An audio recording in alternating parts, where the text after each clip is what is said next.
Avant que le Kinsula puisse être disponible en France, il reste tout d'abord à attendre la décision finale de la Commission européenne qui est attendue dans les prochains mois.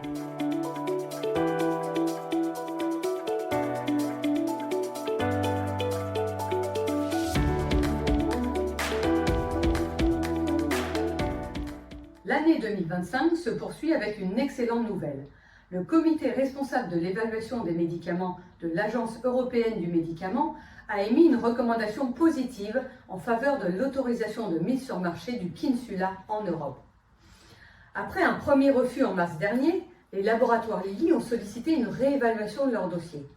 Suite à cet examen, le comité a finalement jugé que le rapport bénéfice-risque du médicament était favorable pour le traitement des troubles neurocognitifs mineurs ou de maladies d'Alzheimer au stade débutant. Cette décision fait suite à l'autorisation du Kinsula aux États-Unis, au Royaume-Uni, au Japon, en Chine et en Australie.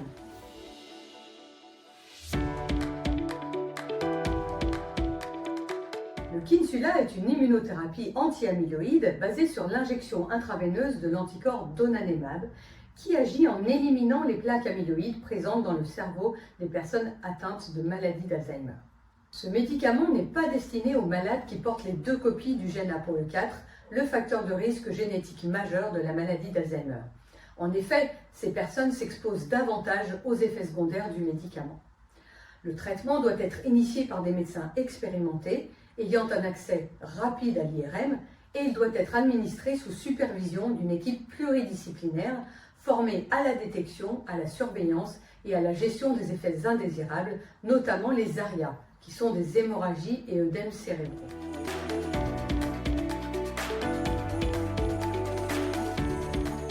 Le refus initial du comité s'appuyait sur un rapport bénéfice-risque jugé insuffisant, notamment en raison des résultats de l'essai clinique publié en 2023 qui avait montré un taux d'ARIA, c'est-à-dire un taux d'hémorragie et d'œdèmes cérébraux de 36,8% après 18 mois de traitement. Pour y remédier, Lilly a mené un nouvel essai clinique visant à réduire ces effets indésirables en modifiant le protocole d'administration. Ce nouveau protocole a été récemment validé par l'Agence américaine du médicament et il prévoit une augmentation progressive des doses. Résultat, avec ce nouveau protocole, le pourcentage d'œdèmes cérébraux est passé de 23,7% à 13,7% après 6 mois de traitement.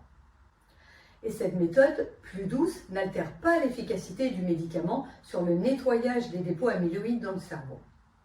L'avis favorable repose donc à la fois sur les résultats de l'essai clinique publié en 2023, qui montrent que le donanemab ralentit le déclin cognitif et fonctionnel de 22% en 18 mois, et également sur les données issues du nouvel essai clinique publié en 2025, qui intègre le nouveau protocole d'administration des doses.